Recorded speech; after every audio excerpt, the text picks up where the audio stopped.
Welcome to some very famous people you've never really heard of. Bite-sized biographies of the famous, the infamous, and the quirky in less than an hour. My name is Philip D. Gibbons, and there's more information about me, this podcast, and a bibliography at bitesizedbiographies.com. There are also photographs of many of the individuals and items mentioned in this podcast. At the conclusion of Part 1 of this presentation, there will be additional suggestions concerning further information about today's subject, Catherine the Great. If you have enjoyed this presentation, please like us at our Facebook page, Bite-Sized Biographies, and follow us on Twitter at Philip D. Gibbons. Subscribe to my YouTube page at Noblesse Oblige. Please note that all of Bite-Sized Biographies are now available on Spotify. And please tell a friend about Bite-Sized Biographies.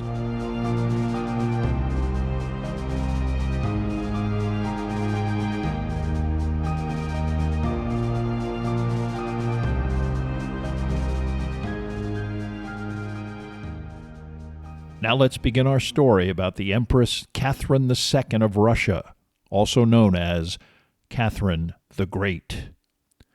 When the Emperor of Russia, Peter the Great, died in 1725, it set off a sequence of successive dynastic power struggles that lasted for decades.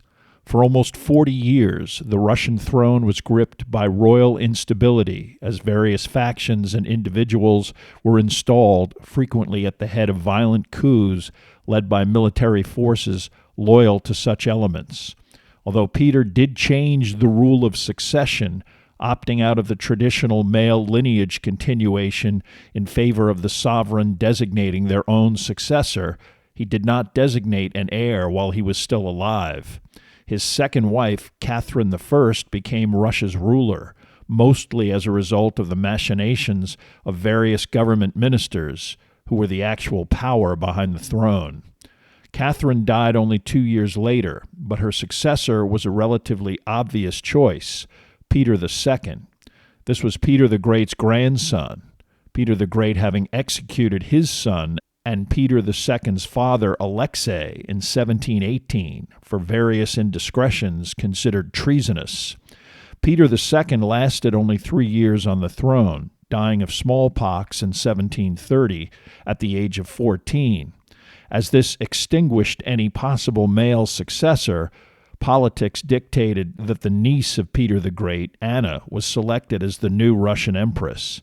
Anna ruled Russia for 10 years, but also childless, she designated the son of her niece, Ivan VI, an infant, as her successor. This proclamation occurred in the last days of Anna's life. She also named her minister and lover, Ernst von Biron, as Ivan VI regent, attempting to prolong von Biron's political power upon her death, which occurred shortly thereafter.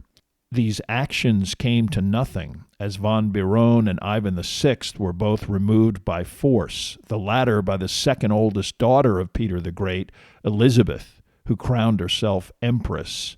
What followed, at least for Russia, was a period of relative governmental stability, as Elizabeth ruled emphatically for almost 20 years. However, the question of Russian royal succession remained complicated, as Elizabeth was not only childless but unmarried.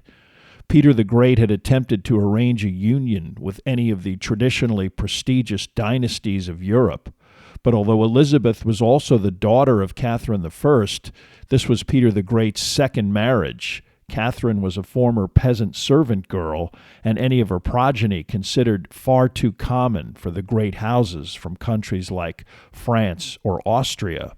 Elizabeth's matrimonial prospects diminished even further when her planned marriage to Charles Augustus, a duke from the small German principality of Holstein-Gottorp, was prevented by the duke's death in May of 1727. As the empress, Elizabeth herself may have lost interest in any formal union, having fallen in love with a commoner named Alexander Razumovsky, a literal serf she eventually promoted to prince and field marshal, and possibly even secretly married. Although quite popular and secure in her own rule, like most monarchs, Elizabeth became consumed by the question of succession, especially as it became clear that she would never produce any appropriate royal offspring of her own. Only 2 years into her reign, she decided that an appropriate choice for heir would be the 11-year-old Duke of Holstein-Gottorp, Charles Peter Ulrich. Elizabeth's sister and Peter the Great's daughter, Anna, did successfully marry into this family and died only weeks after giving birth to Charles Peter. Her husband, Charles Frederick, Duke of Holstein-Gottorp, died in 1739, rendering his son an orphan. As Elizabeth was the boy's aunt and his father was the brother of Elizabeth's former deceased fiancé, Charles Peter's adoption and designation as heir apparent seemed appropriate. Through his German lineage, the 11-year-old was also proclaimed the heir apparent to the Swedish throne and was officially, through his mother, the grandson of Peter the Great. Elizabeth was not finished with her dynastic manipulation, anticipating that her lineage could be assured if her adopted nephew could produce his own heir during her lifetime. She quickly set about the process of finding a suitable consort for just such a process. Elizabeth was quite familiar with at least one possible option. Joanna Elizabeth of Holstein-Gottorp was the sister of the Russian Empress's former fiancé, Charles Augustus. Joanna was married to Christian August, the ruler of another small German principality, Anhalt-Zerbst. Her first child, Sophia Augusta Frederica, was born on April 21st, 1729, and Joanna, despite her relatively unequal status, corresponded with Elizabeth, congratulating her on her ascension to the Russian throne, sent her portraits of her late brother, and even pictures of her daughter Sophia. Joanna's attempt to ingratiate herself with the Empress of Russia was successful.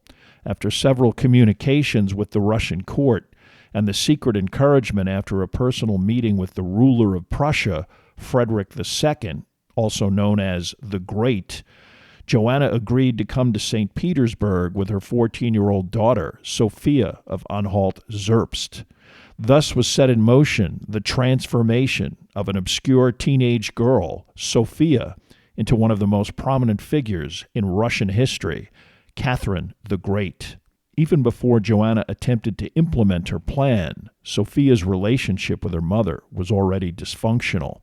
As one of 12 children of a modestly affluent wing of the Holstein-Gottorp nobility, her father sent Joanna as an adolescent to be raised by a relative, the Duchess of Brunswick, a childless member of one of the wealthiest and most prestigious noble families in all of the German territories. Joanna quickly adapted to an incredibly extravagant existence dominated by formal balls, hunting excursions, luxurious palaces, clothing, and jewelry, and a sophisticated court life that made an extreme impression during her formative years. At age 15, she was married off to another member of minor German nobility, Prince Christian Augustus of the Principality of Anhalt-Zerbst. The prince was 37, a literal professional soldier in the Prussian army, the recipient of a posting commanding the Prussian garrison at Stettin, situated on the Baltic, noted for its rainy days and long winters. Home was a martial stone house within a walled fortress, nothing like the environment she was used to. Formerly vivacious, gregarious, and lavish, the new bride would now have to coexist with a much older, taciturn, and stolid total stranger who also was forced, because of a very modest income, to live on a tight budget. From the very beginning, Joanna was quite unhappy with the direction her life had taken. But, times being what they were, such misgivings were irrelevant, and the newlyweds set about to accomplish what was especially expected of Joanna, the production of an heir, a son. Relatively quickly, in April of 1729, she did produce her first child, unfortunately a daughter, named Sophia Augusta Frederica.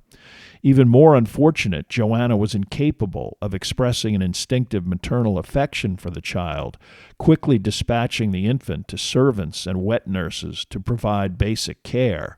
At the time, there were excuses for such behavior. The now 16-year-old Joanna remained bedridden for almost 5 months after an extremely difficult childbirth. Already overwhelmed by her bleak existence, the failure to produce a son must have also been even more depressing.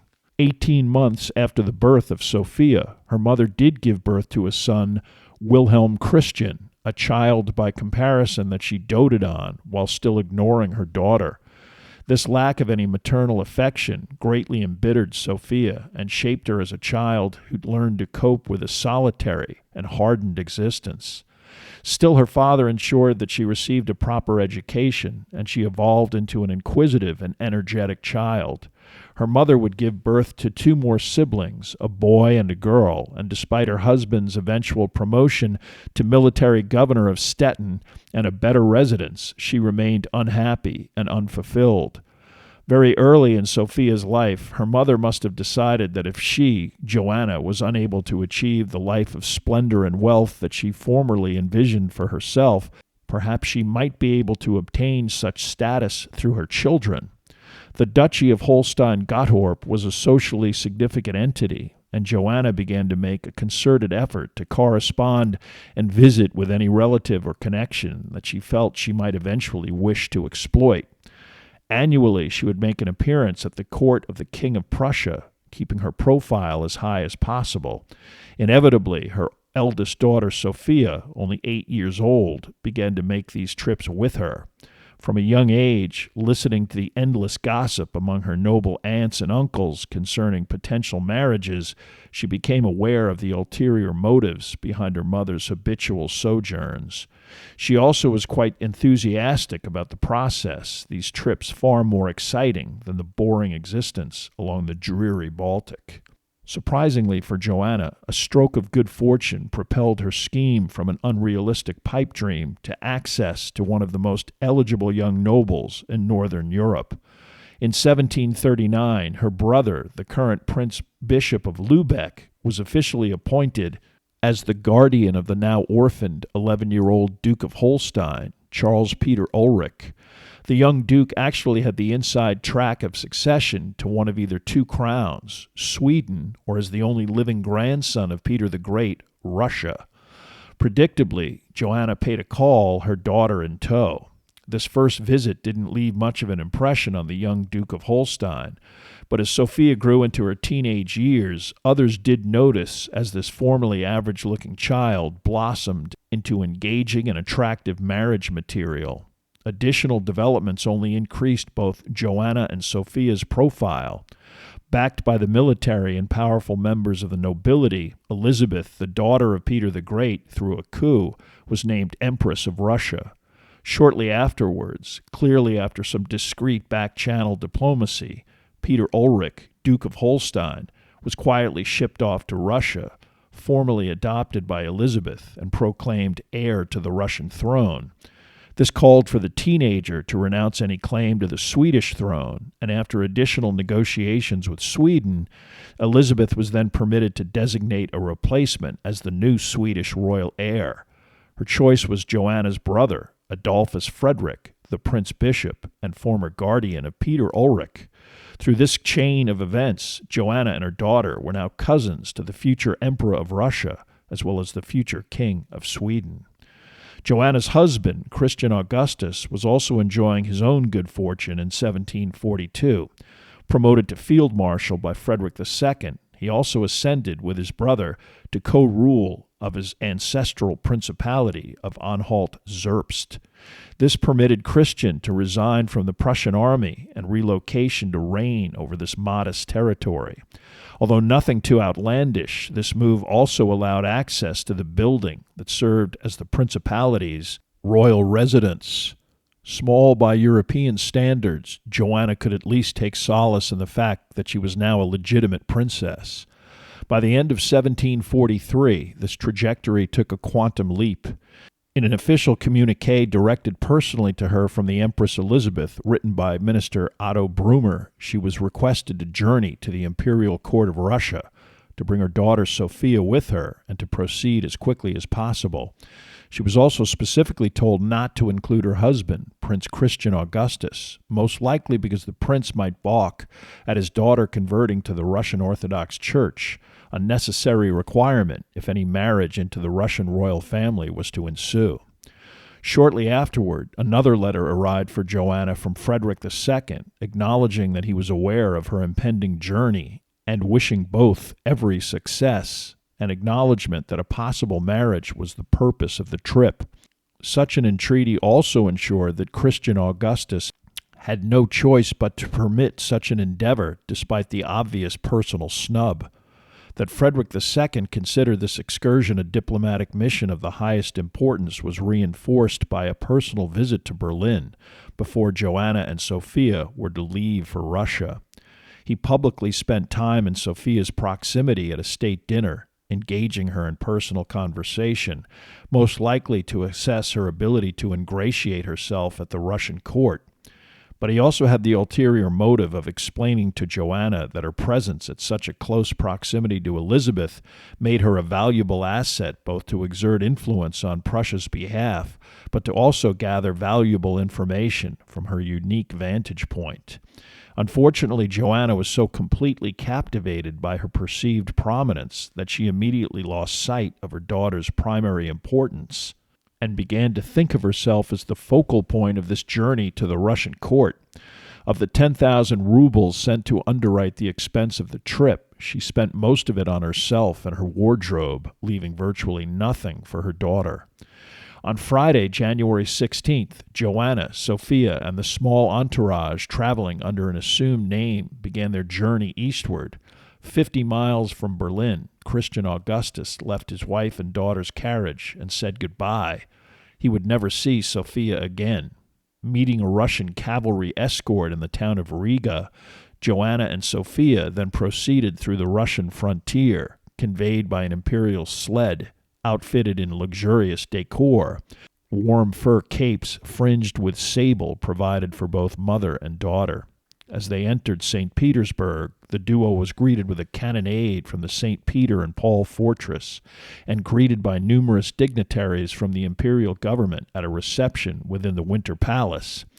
As the Empress Elizabeth was currently in Moscow, Joanna and Sophia were then expected to quickly leave to arrive in time for the Duke of Holstein's 16th birthday. The former Charles Peter Ulrich, now officially known as Grand Duke Peter Fedorovich, heir to the Russian throne.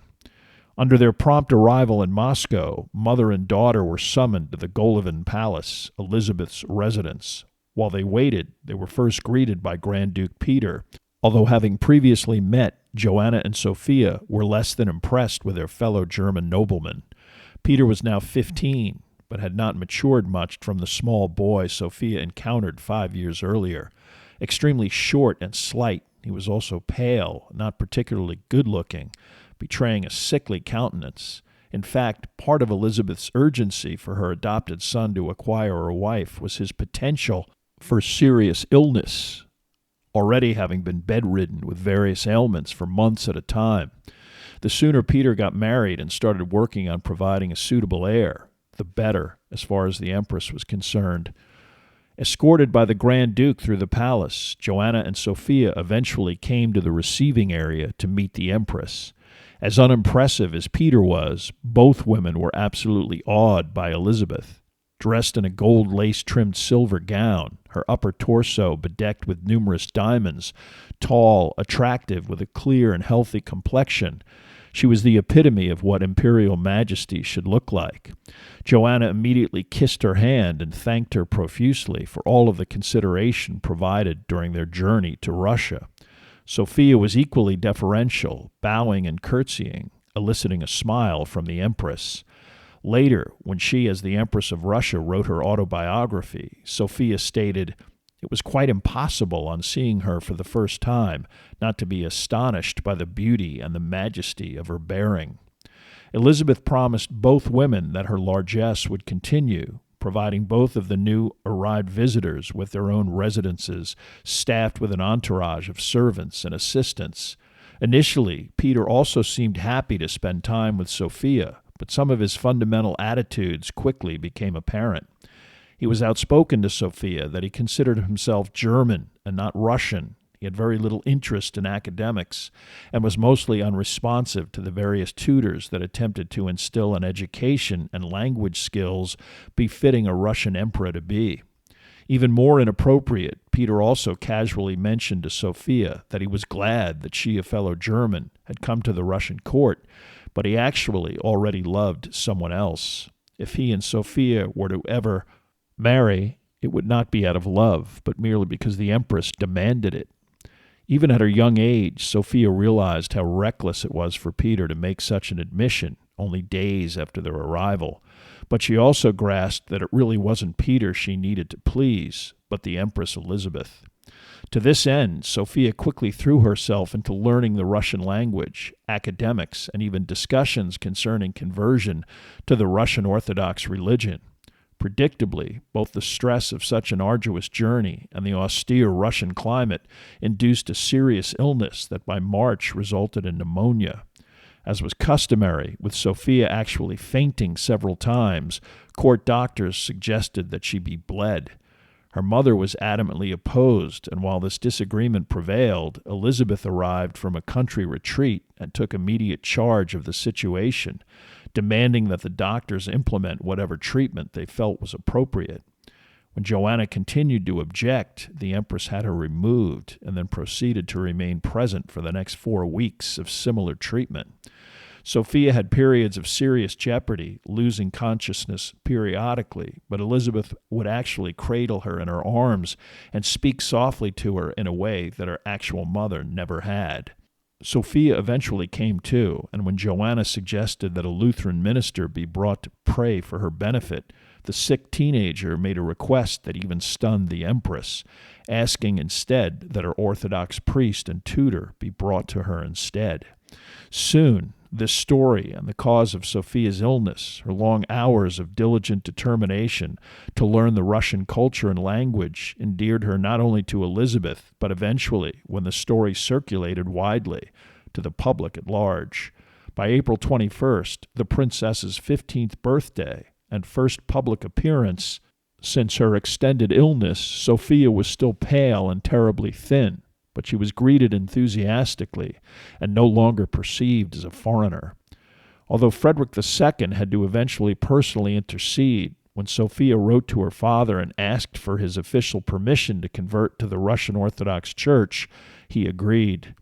Although reluctant, Christian Augustus must have already realized that his daughter would never be able to marry into the Russian monarchy without converting, and that also facing down the King of Prussia was not feasible.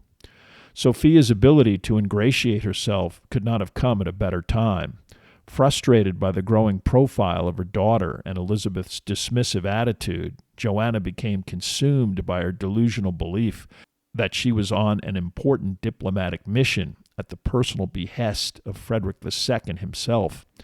To that end, she approached both the French and Prussian ambassadors, informing them that she was well aware of the hostility of one of Elizabeth's most important ministers, Alexis Bestuchev.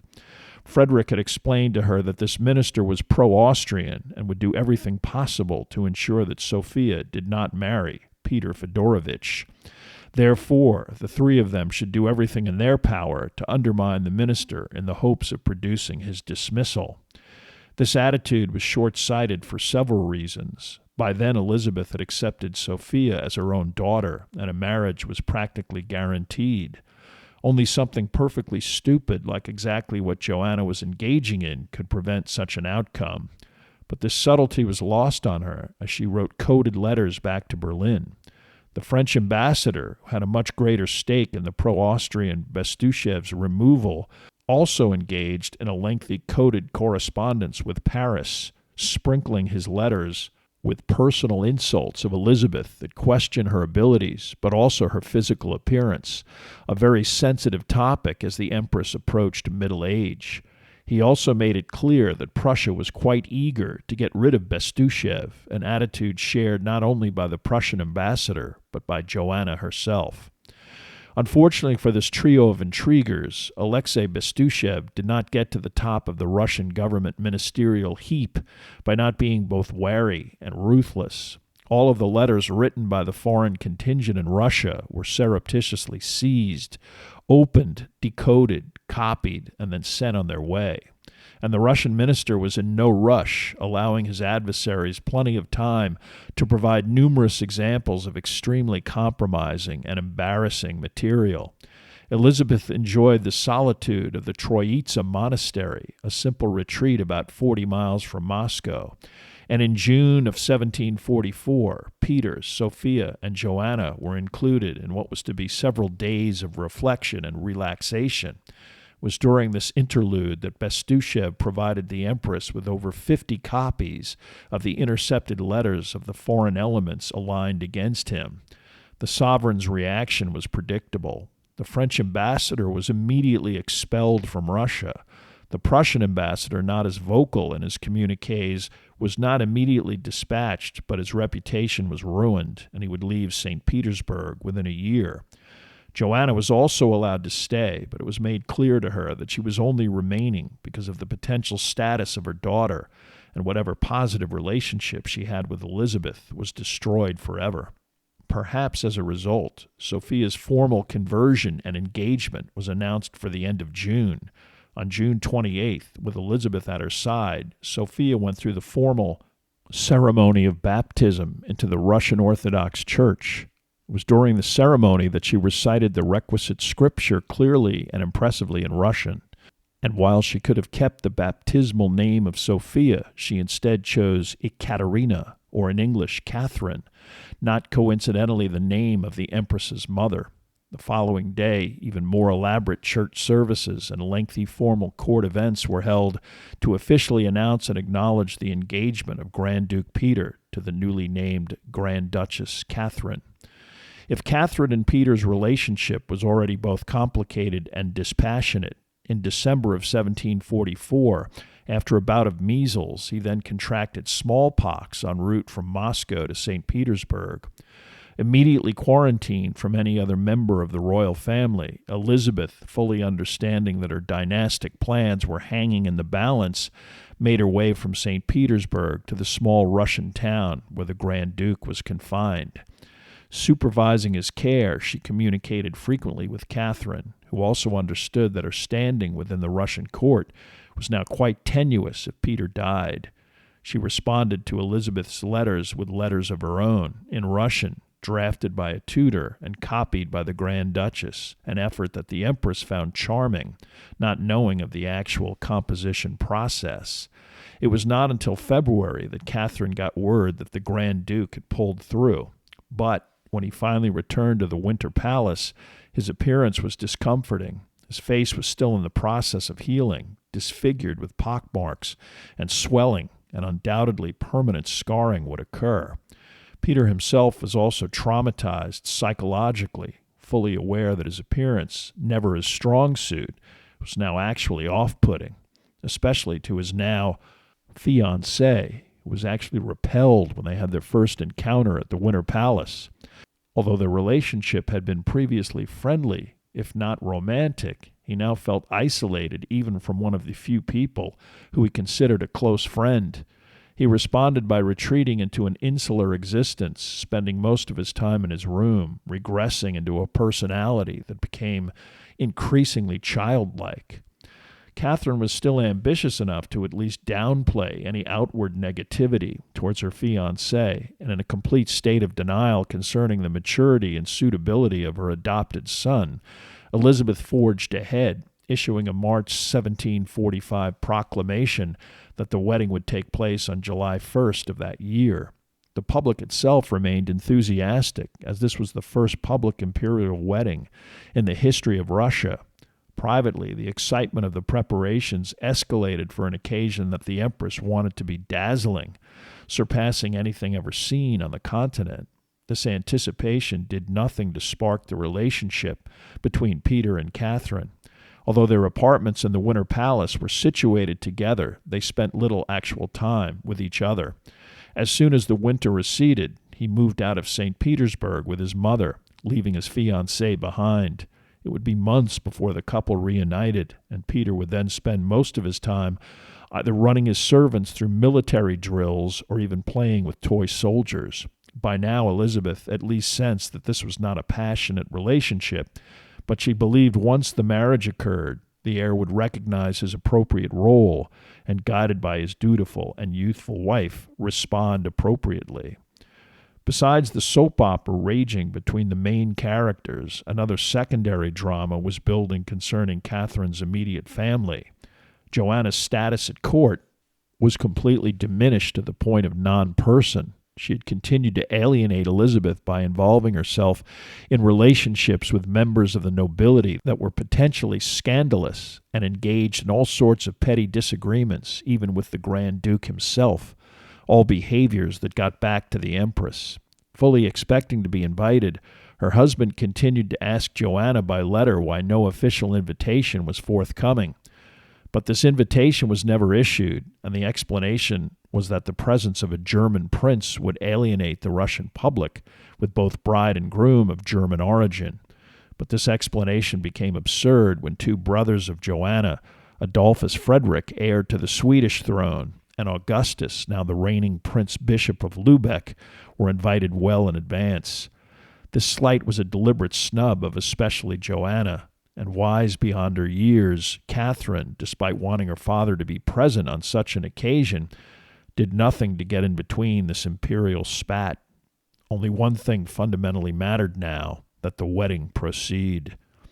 Although postponed twice because of logistical issues, the wedding did take place on August 21st, 1745. Elizabeth closely supervised the wardrobe of the bride and groom, both dressed in a cloth of the finest shimmering silver, dress and suit embroidered with numerous precious stones, even the Grand Duke's sword sheath and belt buckle glittering with diamonds. The pair then held hands and ascended into the Empress's formal coach, riding with Elizabeth down St. Petersburg's main thoroughfare, the Nevsky Prospect, to one of the city's main cathedrals, Our Lady of Kazan. Behind this lead coach trailed 23 other coaches, this procession viewed with awe by the public lining the streets. Inside the cathedral, a formal ceremony took place lasting 3 hours. Then it was back to the Winter Palace for a reception and ball that might have also dragged on all night, unless Elizabeth hadn't decided that the newlyweds were now to retire to their marital chamber. Assisted by various senior servants, even this ritual proceeded as a kind of ceremony. Catherine was undressed and placed in the enormous bed that she and her husband would now occupy. Typically, Peter was to have entered the bedroom, dismissed his own servants, and taken care of business. But, possibly out of nervousness, disinterest, or even inability to perform, Peter sent word that he was first going to have some supper. Hours later, he finally arrived, reeking of tobacco and highly intoxicated. He promptly got into bed and, after some banal pleasantries, fell asleep. While typically naive about such matters, Catherine understood that this was not appropriate behavior, and despite this pattern repeating itself on the nights immediately following the wedding, she did not respond to her ladies-in-waiting when asked about these details, hoping the situation would eventually change. Unfortunately for Catherine, this dysfunction prevailed, and her marriage remained unconsummated for its entirety, almost a decade. Her husband's childlike behavior also continued, his time spent changing in and out of various military uniforms, leading his servants in mock drills, and playing with toy soldiers alone in his room, completely ignoring his wife. Catherine's marriage also meant that her mother's presence in Russia was at an end. The ferocity of Elizabeth's hostility towards Joanna was underlined by the process that surrounded her literal banishment from the country. Although given several valuable gifts and a considerable sum to settle debts incurred during her stay, this was done to publicly soften some of the other conditions of her exit. Joanna was permanently expelled from Russia, formally prohibited from re-entering the country, and forbidden to communicate with her daughter. When When she reached Riga on the Russian frontier, she was handed a letter which also informed her that the Empress wished her personally to inform Frederick II that Elizabeth wished that the Prussian foreign minister, Baron Martefeld, a participant in the intrigue exposed by Bestuchev, be recalled. This was both a humiliation for Joanna and a diplomatic embarrassment for Frederick personally, the Empress of Russia underlining the utter failure of Frederick's efforts to manipulate her government. It was also a slight he did not forget. Joanna's husband, Catherine's father, Christian August, died 2 years after his wife's return from Russia. Joanna then served as the regent for her youngest son until he reached the age of 18. But their principality would be forcibly annexed by Frederick II in 1758, and Joanna and her son then fled to Paris and remained utterly obscure, the former princess dying in 1760 without living to see her daughter upon the Russian throne. She never saw her daughter again, and in fact, upon leaving Russia for the last time, did not even bother to personally say goodbye. From this moment on, Catherine remained a solitary figure, waiting for the next political shoe to drop. Elizabeth was 37 years old, and even by the standards of the 18th century, was healthy and likely to live for a considerable length of time. Not wanting to be under the immediate control of the Empress, Grand Duke Peter took up residence at his palace at Oranienbaum, on the outskirts of St. Petersburg, his wife obliged to reside with him. This made it possible for Peter to avoid any detection of his lack of any sexual contact with Catherine. Although the Empress heard rumors of such inactivity, there was nothing she could do to actually force the production of an heir. Ignored by her husband, who also eventually began to involve himself with various mistresses from their household entourage, Catherine led an utterly dull, unfulfilling existence. But there was one very pronounced positive side effect of this isolation. With little else to occupy her time, intellectually curious and able to access the preeminent literary and political works of the day, Catherine began to read up on some of the fundamentals of what eventually became known as the Age of Enlightenment. She would read or eventually read especially the works of the great French philosophers Montesquieu, Voltaire, and Diderot, and the Roman classicists, including Tacitus. Active and social, unlike her husband, she spent summer days riding on horseback and duck hunting in nearby marshes. In winter, she attended the myriad balls and court events. As a Grand Duchess and wife of the heir to the throne, she was the center of attention. For Catherine, this unreal existence would continue for 7 years. During this time period, her husband not only continued to ignore her, he also developed a tremendous affinity for alcohol, which his servants encouraged, as he would drink himself into a complete stupor and be much less abrasive and obnoxious. Because Peter also was surrounded by young nobles designated as gentlemen-in-waiting, there was never any lack of men in the heir's entourage. Several of these men were aware of the unhappy and loveless circumstances surrounding the heir's marriage, but regardless, attempting to seduce the wife of the future Tsar was a brazen act that could result in both scandal and even the severest of punishment. Inevitably, a man would ignore such convention and take on this ultimate challenge. Sergei Saltykov was the son of a fabulously wealthy Russian nobleman who was a close confidant and supporter of the Empress. He was extremely good-looking, charming, and everything the Grand Duke Peter was not when relating to Catherine. By now, Elizabeth was certainly aware that the dysfunction in Peter and Catherine's marriage would preclude any legitimate conception of an heir. She became resigned to the idea that even an illegitimate heir would be acceptable.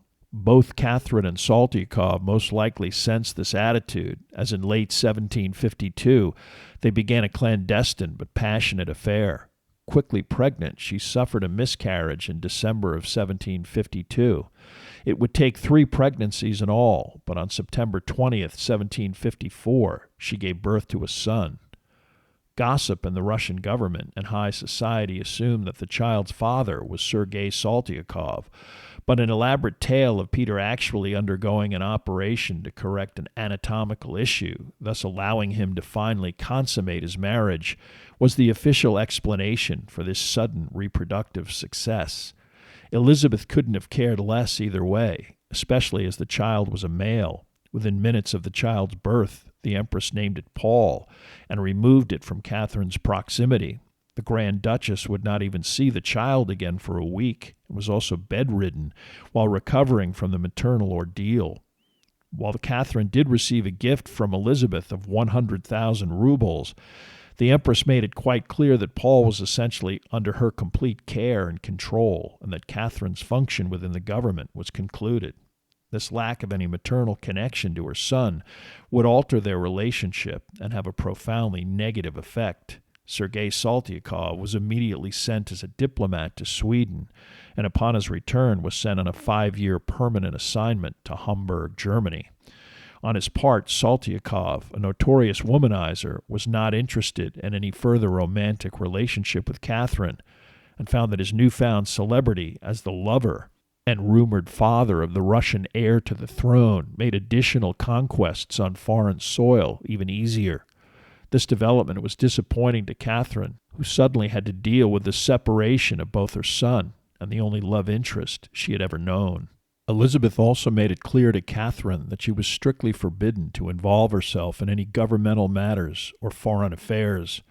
Although she interacted with various foreign dignitaries at court social events, Catherine stayed away from any political intrigue to avoid alienating her mother-in-law. Her husband continued to annoy anyone he came in contact with, insisting on wearing a Holstein officer's uniform, actually importing a company of soldiers from his native land and engaging in drinking bouts that typically lasted well into the night. Although physically impressive, Elizabeth's health was the subject of concern, the empress frequently also bedridden with serious but unknown ailments that were never discussed openly.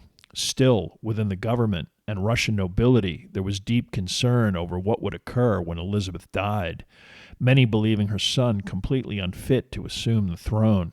Additionally, Russia, through a series of military alliances, ultimately wound up in the 7 Years' War with Prussia. Elizabeth dedicated to fulfilling treaty obligations with its ally, Austria, against Frederick II. Despite this foreign policy drama, Catherine continued to lead a solitary existence, spending most of her time in her own suite of rooms in whatever palace she and her husband found themselves in. But clearly, she was not always by herself, as she became pregnant again with her second child, giving birth to a daughter on December 9, 1757. This time, the rumor that swept the Russian court was that the father was Stanislas Poniatowski, a Polish aristocrat, diplomat, and future King of Poland. Once again, the child was immediately removed to a nursery in the proximity of Elizabeth, named Anna, and raised primarily by the Empress, although this infant would die only 14 months later. By then, her probable biological father, Poniatowski, had left Russia, his rumored relationship with Catherine making his continued presence problematic. It wasn't long after his departure before Catherine became romantically involved with 24-year-old Grigory Orlov, a strikingly good-looking and charismatic army officer who had distinguished himself in the 7 Years' War. Not as socially prominent as her previous love interests, Catherine was able to keep this relationship a secret. When she became pregnant by Orlov, she concealed her condition from both Elizabeth and her husband, wearing large hooped skirts and not appearing publicly. Distracted in any case, despite her worsening health, the Empress was determined to defeat Prussia, Frederick the Great reeling in the face of opposition from Austria, France, and Russia. In August of 1759, Frederick suffered the worst defeat of his reign, the disastrous Battle of Kunersdorf, in which troops under his direct command were badly routed by both Austria and Russia, a catastrophic and costly defeat which almost prompted his suicide. Prussia was forced to withdraw and reorganize in a defensive posture on Prussian territory. But Elizabeth's health was deteriorating to the point that she was incapacitated and unable to focus on the ongoing military situation. Following a final massive stroke in December of 1761, on Christmas Day, the Empress died. Finally, 17 years after Catherine had left the tiny principality of Anhalt-Zerbst, her husband was now Peter III, Emperor of Russia, and she was now the Empress. Peter III behaved predictably from the very first days of his reign. Even during Elizabeth's state funeral, he mocked the procession behind her coffin by walking erratically, deliberately jerking his long black train out of the hands of the aides holding it. He spent time by himself, drinking and laughing uproariously, delighted that he was no longer under the thumb of the Empress. He also began to reverse many of the personnel changes Elizabeth had implemented throughout her reign. Most of these recalled ministers, non-Russian foreigners. But the most immediately profound change that Peter III implemented was an overture to Frederick the Great of Prussia to cease hostilities and sign an armistice. For Frederick, this was a truly remarkable turn of events. A third of Prussia was in enemy hands. His army was decimated and currently consisted of younger recent recruits, and the capital Berlin had been occupied and ransacked. Frederick quickly dispatched an emissary, Wilhelm von der Goltz, to St. Petersburg to negotiate with the Russian emperor. Told to do anything to get Russia away from its alliances, von der Goltz was stunned when Peter matter-of-factly rebuffed Frederick's offer to cede the territory of East Prussia, indicating that he would withdraw from any conquered German territory, and Frederick could set any conditions that he wished. As a German and an admirer of Frederick, Peter indicated that he only wished, in his words, an eternal alliance with Prussia. Peter then signed a secret agreement without even consulting any of his ministers or discussing it with officials of what was formerly his ally, Austria. The official armistice was proclaimed at a lengthy formal banquet that both omitted any mention of Russian military success or Austria. The entire focus was on the newfound eternal relationship between Russia and Prussia. But not only did Peter cease hostilities with Prussia, he then ordered his generals to actually align with Prussia against Austria and secondarily France. Predictably, the French and Austrian governments were stunned and outraged. Both ambassadors were recalled from St. Petersburg. But Peter was not finished upending the diplomatic state of European affairs. Not only the Emperor of Russia, he was also still the Duke of Holstein-Gottorp, ruler of this duchy. Years earlier, the province of Schleswig had been handed over to Denmark by the European powers, something that had been a grievance of Holstein ever since.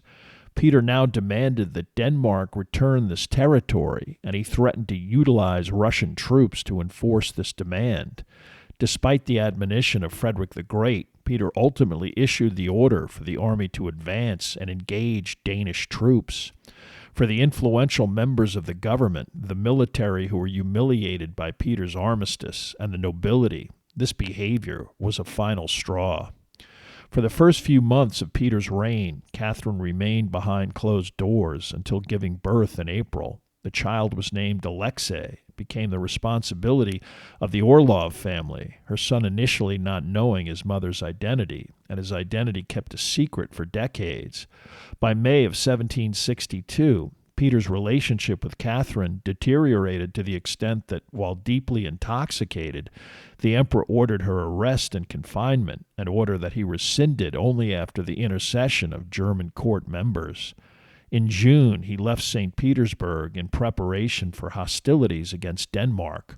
Although told that they should be prepared to attack Denmark in July, the regiments of the Imperial Guard, the oldest and most prestigious elements of the Russian army, remained in the capital.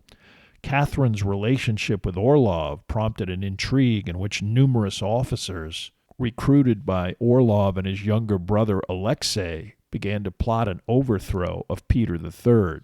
With most of the government and military appalled by the emperor's erratic reign and the prospect of fighting with Prussia against Denmark, this plot quickly gained momentum.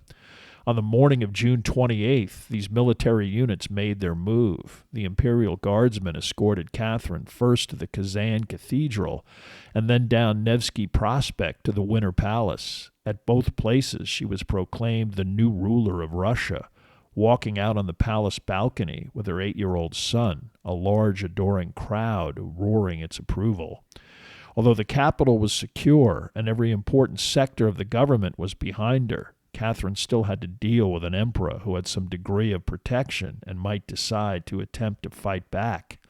Leaving the capital at the head of a 14,000-strong column, uniformed and riding a white charger, Catherine began to march toward Oranienbaum, pausing en route after an exhausting day. By that time, Peter had heard of the uprising and realized he was virtually powerless to do anything about it. Early on June 29th, Catherine resumed her march. Peter's only attempt at a response was a letter sent by messenger offering to share the throne. When Catherine did not respond, he sent another letter, this time offering to abdicate entirely as long as he could leave the country and bring his mistress with him to Holstein. When he agreed to put that in writing, the 6-month reign of Peter III was over, and Catherine II was the empress.